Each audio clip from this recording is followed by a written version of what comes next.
A Lunar fala, e aí, Maricota? Com respeito, vamos espalhar que André Mendonça negou o habeas corpus para o preso que morreu na Papuda.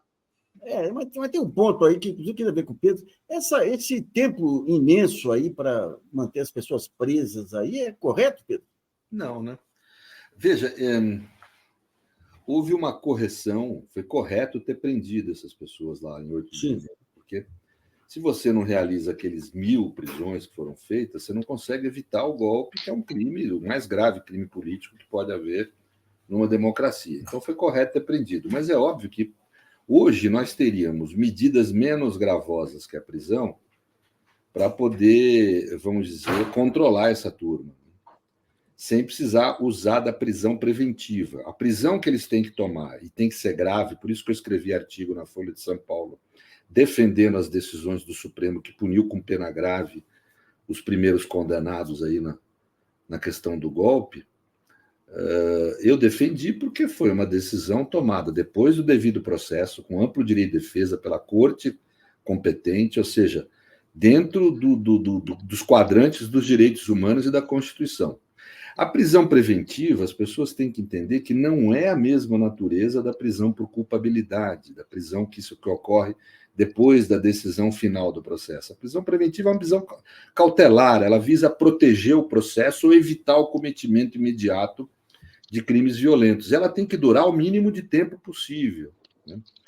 Então, eu creio que já se passou muito tempo, muitas dessas prisões já deveriam, a meu ver, ter sido convertidas em prisões domiciliares com tornozeleira, impedimento de falar na internet e apreensão do passaporte.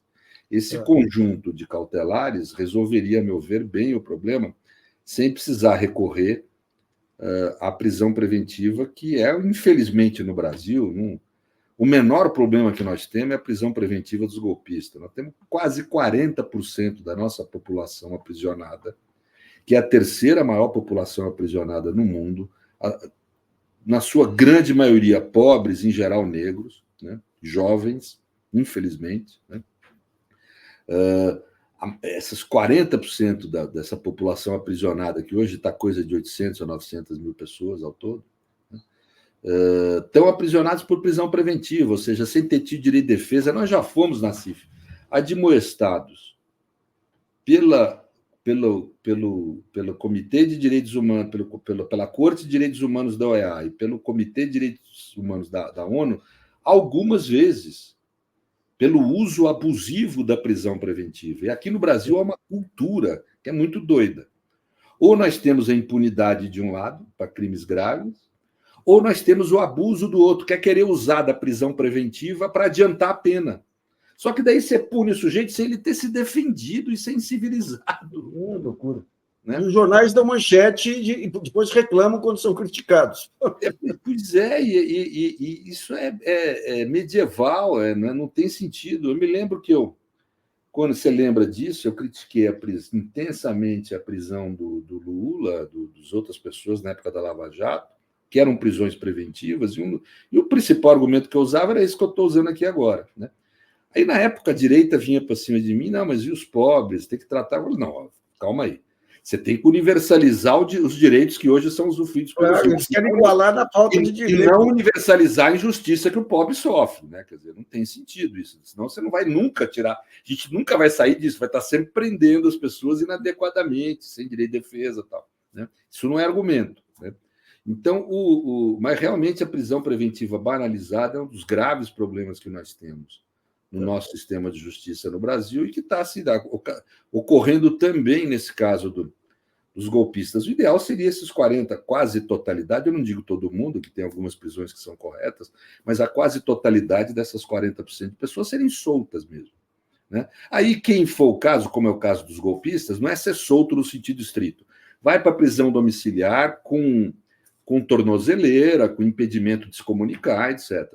Agora, eu acho que a morte desse rapaz que houve agora é um alerta. É isso. É um alerta, nós temos que... Vamos lá, Maricota.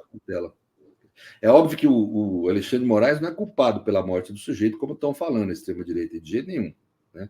Se há responsabilidade, é da autoridade carcerária, e o ministro Alexandre agora está investigando para verificar se houve ou não responsabilidade da autoridade carcerária, quem tem o dever de cuidar do preso, né? E as pessoas morrem, não tem.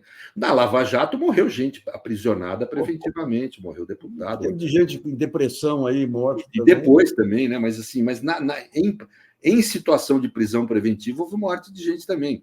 No Brasil, esse ano, acho que foram, sei lá, mais de quase 6 mil pessoas que foram mortas aí, quer dizer, em prisão, aprisionadas. Então, não é algo. As pessoas morrem de morte súbita em qualquer lugar, inclusive na cadeia. O problema é verificar se houve alguma responsabilidade do Estado nisso, tem que apurar com rigor. Não pode deixar a morte de ninguém passar em branco, né? Tem que apurar. E o ministro Alexandre está fazendo isso. Mas a morte do cara serve como um alerta.